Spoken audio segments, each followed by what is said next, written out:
सम्राट अकबर का दरबार आगरा के भव्य किले में अपनी न्यायप्रियता और बुद्धिमत्ता के लिए पूरे हिंदुस्तान में विख्यात था। मगर आज वातावरण में शांति के बजाय एक अजीब सी बेचैनी थी। एक ऐसा मामला बादशाह के सामने आया था जिसने बड़े से बड़े काजियों और न्यायशास्त्रियों के दिमाग को उलझा दिया था। मामला था दो पड़ोसियों धनपाल और करमचंद के बीच एक साधारण सी कुएं के मालिकाना हक का। कुआं सूखा था, उपयोगहीन, फिर भी दोनों उसे अपनी पुश्तैनी जायदाद बताते हुए वर्षों से लड़ रहे थे। धनपाल का तर्क था कि कुआं उसके खेत के कोने में है, जबकि करमचंद दावा करता था कि पानी की पहली बूंद उसके पुरखों ने खोजी थी। जब पारंपरिक साक्ष्यों से कोई हल नहीं निकला तो अकबर ने चिंताग्रस्त होकर अपने सबसे चतुर वजीर की ओर देखा। बीरबल, बादशाह ने पुकारा, ये न्याय की एक अनोखी परीक्षा है। ये कुआं धन का स्रोत नहीं बल्कि ईर्ष्या का गवाह बन गया है। अब इस पेचीदा मसले का समाधान केवल तुम्हारी तीव्र बुद्धि ही कर सकती है। बीरबल ने मुस्कुराते हुए माथा झुकाया। उन्होंने तुरंत मामला अपने हाथ में लिया और दोनों वादियों को देखते हुए एक ऐसा प्रश्न पूछा जिसने सभी को चौंका दिया। ठीक है, हम इस कुएं का सौदा करेंगे, लेकिन एक शर्त पर।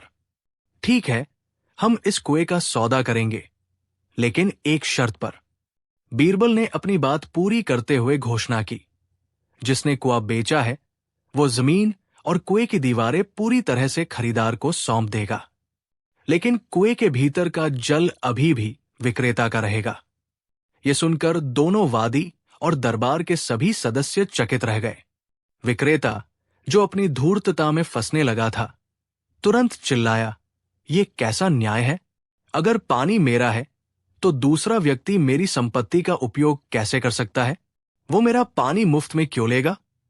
बीरबल ने अपनी मुस्कान गहरी करते हुए सीधे विक्रेता की आंखों में देखा। बेशक, पानी तुम्हारा है और अब कुएं की जमीन और दीवारें तुम्हारी नहीं है। यदि जल तुम्हारा है तो तुम्हें तुरंत अपना सारा पानी दूसरे व्यक्ति की निजी संपत्ति, जमीन और कुएं से निकाल लेना होगा।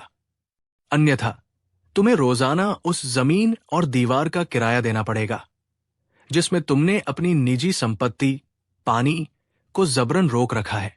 विक्रेता का चेहरा पीला पड़ गया। उसकी चाल तुरंत पकड़ ली गई थी। उसने धन का लालच किया था, न कि पानी का।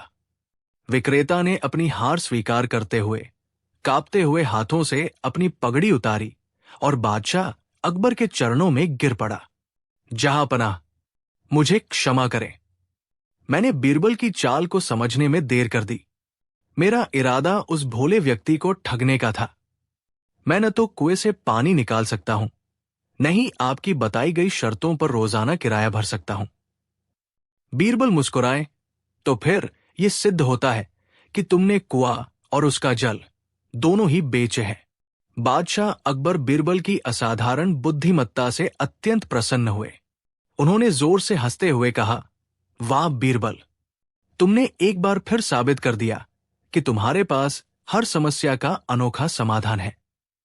अकबर ने तुरंत आदेश दिया कि लालची विक्रेता पर भारी जुर्माना लगाया जाए और खरीदार को कुएं पर पूर्ण स्वामित्व दे दिया जाए। दरबारीगण बीरबल की बुद्धिमानी की प्रशंसा करते नहीं थके। न्याय की ये अनूठी और त्वरित परीक्षा सफलतापूर्वक पूरी हो चुकी थी। न्याय का ये त्वरित निर्णय न केवल दरबारियों के लिए बल्कि स्वयं बादशाह अकबर के लिए भी एक अविस्मरणीय सीख थी। जब दरबार की कार्यवाही समाप्त हुई तो बीरबल ने सहज मुस्कान के साथ बादशाह को सलाम किया और अपनी जगह पर वापस बैठ गए। बाहर खड़ी प्रजा में जब ये अनोखी कहानी पहुंची कि कैसे बीरबल ने कुएं और पानी के भेद को मिटाकर न्याय दिलाया, तो उनकी ख्याति और भी बढ़ गई। लोग अब किसी भी समस्या के समाधान के लिए सीधे बीरबल का नाम लेते थे। उन्हें विश्वास हो गया था कि बीरबल की बुद्धिमत्ता और तर्क के आगे कोई भी छल या अन्याय टिक नहीं सकता। ये परीक्षा केवल दो व्यक्तियों के बीच का झगड़ा नहीं थी, बल्कि ये स्थापित करती थी कि न्याय की असली कसौटी कठोर नियमों में नहीं, बल्कि मानवीय विवेक और त्वरित सोच में निहित है। अकबर ने गर्व से बीरबल की ओर देखा, ये जानते हुए कि उनका वजीर सिर्फ समस्याओं का हल नहीं करता, बल्कि न्याय की नई परिभाषाएं गढ़ता है। अगले ही दिन भरी सभा में एक ऐसा अजीबोगरीब मामला पेश हुआ जिसने सम्राट अकबर को भी असमंजस में डाल दिया। ये मामला किसी धन या भूमि का नहीं था, बल्कि एक पुरानी और रहस्यमय कविता से जुड़ा था। दो कवि, एक प्रसिद्ध और प्रतिष्ठित, दूसरा नवोदित और संघर्षशील, सामने खड़े थे। दोनों दावा कर रहे थे कि वो कविता उनकी मौलिक रचना है, जिसे उन्होंने सालों पहले किसी पांडुलिपि पर लिखा था। समस्या ये थी कि कविता इतनी गूढ़ और उत्कृष्ट थी कि उसे दोनों में से किसी भी एक व्यक्ति की विशिष्ट शैली से जोड़ना असंभव था। प्रमाण के तौर पर दोनों के पास ही कविता के शुरुआती छंदों की हस्तलिखित प्रतियां थी। अकबर ने माथे पर बल डालते हुए बीरबल की ओर देखा। उन्होंने कहा, बीरबल, यहां सत्य की कसौटी केवल शब्दों और कागज की नहीं है, बल्कि उस भावना की है जो इस कविता के जन्म के समय मौजूद थी।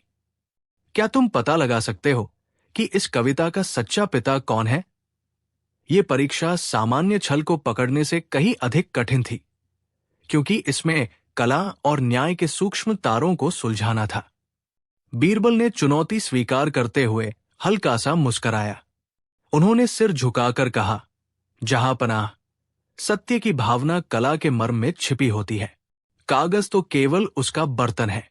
मैं उस स्रोत को खोजने का प्रयास करूंगा जहां से ये काव्यधारा निकली है। अगले दिन बीरबल ने दोनों दावेदारों को एक शांत एकांत कक्ष में बुलाया, जहां केवल एक खिड़की खुली थी। दरबार के शोर से दूर उन्होंने दोनों से कहा कि वे कविता को जोर से पढ़ें। दोनों ने ही उत्कृष्ट वाचन किया, मानो वे उसके वास्तविक रचयिता हों। जब वे कविता के मध्य बिंदु पर पहुंचे, जहां भाव चरम पर था, बीरबल ने उन्हें रोक दिया। एक सच्चा कवि केवल अपनी कृति को याद नहीं रखता, वो उसके जम की पीड़ा को भी महसूस करता है। बीरबल ने गंभीरता से कहा, यह कविता अभी अधूरी है। मैं चाहता हूं कि आप दोनों बिना सोचे इस कविता की अगली दो पंक्तियां उसी भावना और छंद में रचें जिसमें यह शुरू हुई थी। यह सुनकर एक दावेदार का आत्मविश्वास क्षण भर में डगमगा गया, जबकि दूसरे की आंखें चमक उठीं। न्याय की घड़ी अब स्मृति की नहीं, बल्कि तात्कालिक सृजन की थी। बीरबल के आदेश का भार पहले दावेदार पर बिजली बनकर गिरा। उसके माथे पर चिंता की लकीरें उभर आई और हथेली पसीने से तर हो गई।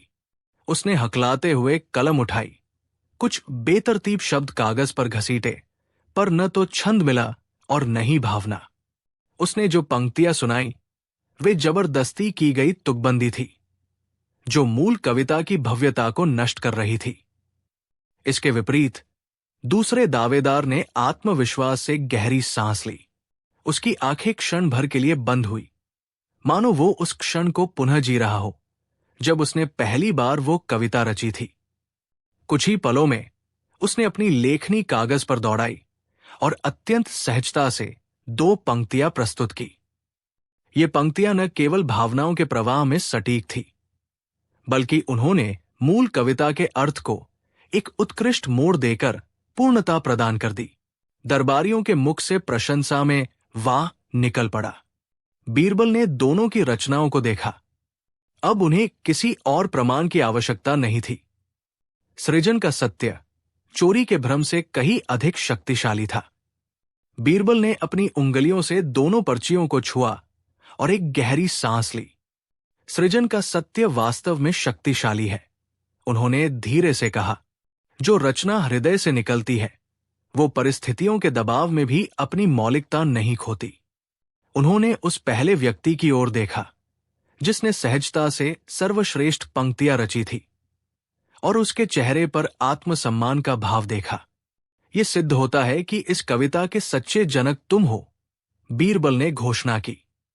न्याय की ये अनोखी परीक्षा स्पष्ट करती है कि प्रतिभा नकल नहीं की जा सकती। फिर बीरबल उस दूसरे व्यक्ति की ओर मुड़े जिसका मुख अब भय से पीला पड़ चुका था। तुमने शब्दों की चोरी करने की कोशिश की, लेकिन रचना की आत्मा को नहीं छुआ। तुम्हारी परीक्षा यही समाप्त होती है।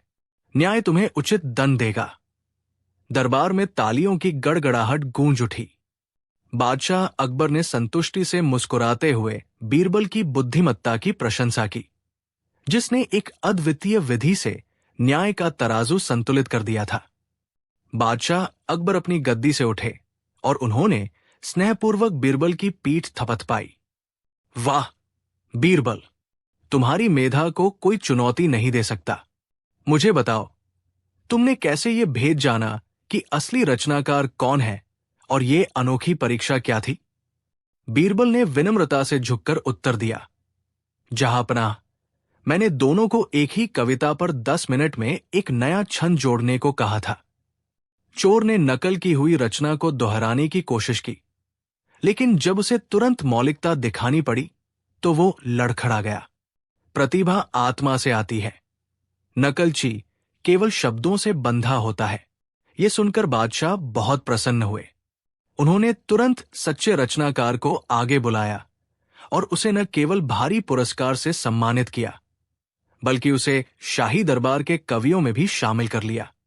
चोरी करने वाले व्यक्ति को दरबार से अपमानित करके निकाला गया और उसे राज्य के कोष में जुर्माना भरने का दंड दिया गया। पूरे दरबार में बीरबल के न्याय और उनकी उस अनोखी परीक्षा की प्रशंसा होती रही, जिसने सिद्ध कर दिया कि सत्य को छुपाना असंभव है। यह घटना आगरा के गलियारों से होते हुए दूर दराज के प्रांतों तक न्याय के एक नए प्रतीक के रूप में फैल गई।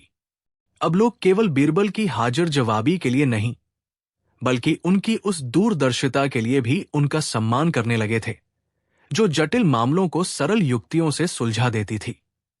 बादशाह अकबर हालांकि पहले भी बीरबल की बुद्धि पर मुग्ध थे, परंतु इस अनोखी परीक्षा के बाद उनका विश्वास अटल हो गया। उन्होंने महसूस किया कि बीरबल केवल दरबार का मनोरंजक हिस्सा नहीं, बल्कि उनके विशाल साम्राज्य में निष्पक्ष न्याय की मजबूत नींव है। बादशाह अक्सर ये सोचते कि क्या कोई ऐसा विषय है जिसे बीरबल की बुद्धि भी भेद न पाए। इसी बीच एक दिन जब राजकार्य शांति से चल रहा था, एक दरबारी ने सहमे स्वर में घोषणा की कि राज्य की सीमा पर एक विचित्र घटना घटी है। 2 व्यापारी एक ही घोड़े पर अपना दावा कर रहे थे और कोई भी सबूत उनकी समस्या को सुलझाने में असमर्थ था। ये बात सुनते ही अकबर ने मुस्कुराते हुए बीरबल की ओर देखा, जैसे उन्हें एक और परीक्षा के लिए आमंत्रित कर रहे हों। बीरबल ने तुरंत बादशाह के मन की बात भांप ली। उन्होंने सम्मानपूर्वक सिर झुकाया और मंद मुस्कान के साथ कहा, जहांपनाह, जब कागजात और गवाह चुप हो जाते हैं, तब न्याय का भार बुद्धि पर आ जाता है। ये परीक्षा मेरे लिए न्याय की सेवा का एक और अवसर है। अकबर ने प्रसन्नता से आज्ञा दी कि दोनों व्यापारियों और विवादित घोड़े को तुरंत दरबार में पेश किया जाए। कुछ ही क्षणों में 2 हट्टे-कट्टे व्यापारी एक सुंदर भूरे रंग के घोड़े को लेकर उपस्थित हुए। घोड़ा थका हुआ और बेचैन लग रहा था। बीरबल ने सबसे पहले दोनों व्यापारियों के मुखौटों को देखा, जो बारी बारी से अपने स्वामित्व के पक्ष में जोरदार तर्क दे रहे थे।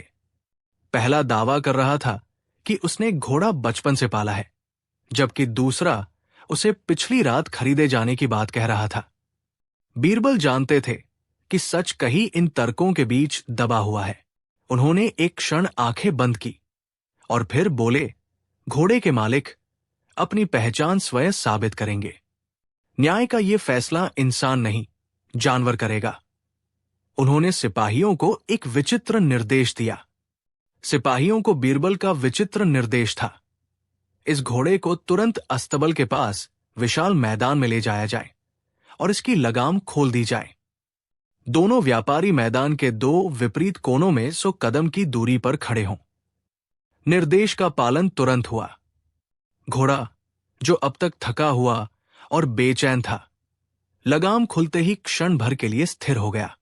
दरबार में मौजूद सभी लोग, स्वयं अकबर सहित, ये अनोखा दृश्य देखने के लिए मैदान के किनारे जमा हो गए। दोनों व्यापारी अपनी अपनी जगह पर तनाव में खड़े थे, एक आत्मविश्वास से भरा हुआ और दूसरा स्पष्ट रूप से भयभीत। कुछ पल की गहन चुप्पी के बाद घोड़े ने पहले जमीन सूंघी, फिर उसने धीरे धीरे उस व्यापारी की ओर देखना शुरू किया जिसने उसे पिछली रात खरीदे जाने का दावा किया था। उसके कदम रुके रहे। अचानक घोड़े ने अपनी गर्दन उठाई, एक हल्की सी हिनहिनाहट की और तेजी से उस पहले व्यापारी की ओर दौड़ा जिसने उसे बचपन से पालने का दावा किया था। घोड़े ने अपना सिर सीधे उसके कंधे से रगड़ दिया, मानो वर्षों का स्नेह व्यक्त कर रहा हो। न्याय का फैसला बिना किसी शब्द के हो चुका था। न्याय का ये दृश्य देख दरबारी विस्मय से भर गए। बादशाह अकबर के चेहरे पर एक संतुष्टि भरी मुस्कान आ गई। उन्होंने तुरंत आदेश दिया कि घोड़े को उसके सच्चे स्वामी को सौंप दिया जाए और साथ ही ये भी घोषणा की कि धोखेबाज व्यापारी को न केवल कड़ी सजा दी जाएगी बल्कि उसे जुर्माने के तौर पर असली व्यापारी को क्षतिपूर्ति भी देनी होगी। सच्चाई के सामने आते ही झूठा व्यापारी शर्मिंदगी और भय से कांप उठा और उसे शाही सिपाहियों द्वारा बंदी बना लिया गया। अकबर ने बीरबल की ओर देखते हुए पूछा, बीरबल, तुम हमेशा न्याय की एक ऐसी राह खोज लेते हो जो तर्क से परे होती है। तुमने कैसे जाना कि घोड़ा अपने असली मालिक को पहचान लेगा? बीरबल ने विनम्रता से सिर झुकाकर उत्तर दिया, जहांपनाह, जानवर मनुष्यों के विपरीत भावनाओं और स्नेह को कभी नहीं भूलते। घोड़े ने उस व्यक्ति के स्पर्श और गंध को पहचाना जिसने उसे बचपन से पाला था। स्नेह का बंधन सोने के मोल से कहीं अधिक मजबूत होता है। बादशाह अकबर की आंखें गर्व और प्रसन्नता से चमक उठीं। उन्होंने अपने सिंहासन से उठकर बीरबल को स्नेह से थपथपाया। सत्य कहा बीरबल, ये अनोखी परीक्षा दिखाती है कि प्रेम और वफादारी दुनिया के हर तर्क और हर कानूनी दांवपेच से ऊपर है। अकबर ने कहा, तुम सचमुच मेरे दरबार का अनमोल रत्न हो। अकबर ने तुरंत शाही खजाने से उस गरीब मालिक को 50 मोहरें देने का आदेश दिया ताकि वो घोड़े की देखभाल ठीक से कर सके और उसे हुई परेशानी का मुआवजा मिल सके। व्यापारी को उसके छल के लिए कठोर दंड दिया गया। पूरे दरबार में बीरबल की बुद्धिमत्ता और अद्वितीय न्याय की जय जयकार होने लगी। न्याय की ये अद्भुत कहानी दूर दूर तक फैल गई और एक बार फिर बीरबल ने सिद्ध कर दिया कि न्याय हमेशा अपनी राह ढूंढ ही लेता है, भले ही वो राह कितनी भी सहज या अनोखी क्यों न हो।